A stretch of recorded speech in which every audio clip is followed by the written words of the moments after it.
राधे राधे। जय श्री कृष्ण। पुत्रदा एकादशी व्रत कथा। युधिष्ठिर ने पूछा, मधुसूदन, श्रावण मास के शुक्ल पक्ष में किस नाम की एकादशी होती है? कृपया मेरे सामने उसका वर्णन कीजिए। भगवान श्री कृष्ण बोले, राजन, प्राचीन काल की बात है। द्वापर युग के प्रारंभ का समय था।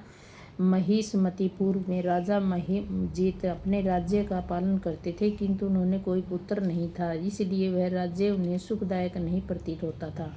अपनी व्यवस्था अधिक देख राजा को बड़ी चिंता हुई। उन्होंने प्रजा वर्ग का में बैठकर इस प्रकार कहा, प्रजाजनों, इस जन्म में मैं मुझसे कोई पातक नहीं हुआ है। मैंने अपने खजाने में अन्याय से कमाया हुआ धन नहीं जमा किया है। ब्राह्मणों और देवताओं का धन भी मैंने नहीं लिया है।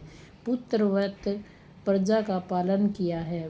धर्म से पृथ्वी पर अधिकार जमाया है। दुष्टों को, चाहे वे बंधु हो, पुत्रों के समान ही क्यों न हो, दंड दिया है। श्रेष्ठ पुरुषों का सदा सम्मान किया है। किसी को द्वेष का पात्र नहीं समझा है। फिर क्या कारण है जो मेरे घर में आज तक पुत्र उत्पन्न नहीं हुआ? आप लोग इसका विचार करें।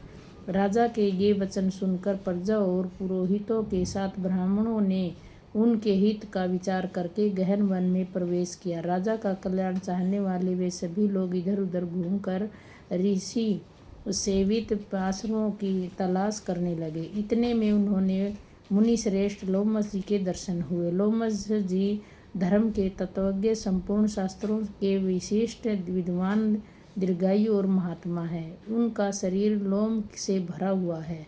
वे ब्रह्मा जी के समान तेजस्वी हैं। एक एक कल्प बीतने पर उनके शरीर का एक एक लोम विशीर्ण होता है, टूट कर गिरता है, इसलिए उनका नाम लोमस हुआ। वे महामुनि तीनों कालों की बात जानते हैं। उन्हें देखकर सब लोगों को बड़ा हर्ष हुआ।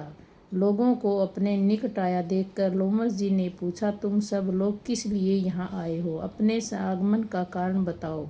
तुम लोगों के लिए जो हितकर कार्य होगा उसे मैं अवश्य करूँगा। प्रजाजनों ने कहा, ब्राह्मण, इस समय पर महिजीत नाम वाले जो राजा है, उन्हें पुत्र नहीं है। हम लोग उन्हीं की प्रजा हैं जिनका उन्होंने पुत्र की भांति पालन किया है। उन्हें पुत्रहीन देख उनके दुख से दुखित हो हम तपस्या करने का दृढ़ निश्चय करके यहाँ आए हैं। दिवोत्तम राजा ने के भाग्य से इस समय हमें आपका दर्शन मिल गया है। महापुरुषों के दर्शन से ही मनुष्य के सब कार्य सिद्ध हो जाते हैं। मुने, अब हमें उस उपाय का उपदेश दीजिए जिसके राजा को पुत्र की प्राप्ति हो। उनकी बात सुनकर महेश लोमस 2 घड़ी के लिए ध्यान मगन हो गए। तत्पश्चात राजा के प्राचीन जन्म का वृत्तांत जानकर उन्होंने कहा, प्रजावृंद सुनो। राजा महिजीत पूर्व जन्म के मनुष्यों को चूसने वाला धनहीन वेश्य था।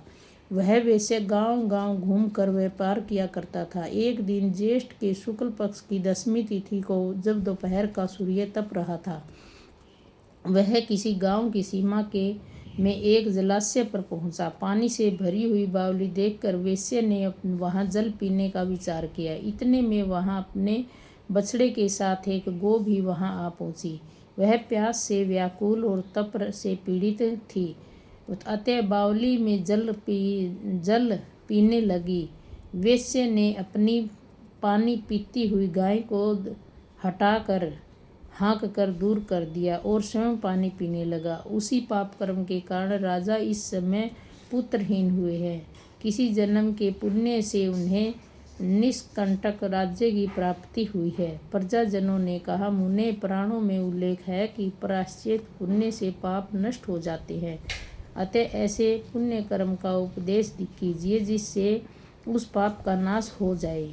लोमस जी बोले, प्रजाजनों, श्रावण मास के शुक्ल पक्ष में जो एकादशी होती है वह पुत्रदा के नाम से विख्यात है। वह मनोवांछित फल प्रदान करने वाली है। तुम लोग उसी का व्रत करो।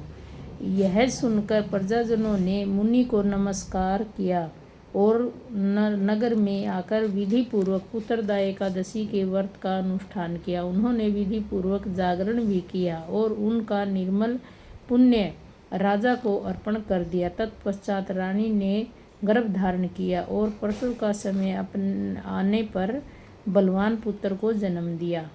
इसका महत्व सुनकर मनुष्य पापों से मुक्त हो जाता है तथा इस लोक में सुख पाकर परलोक में स्वर्गीय गति को प्राप्त होता है। राधे राधे। जय श्री कृष्ण।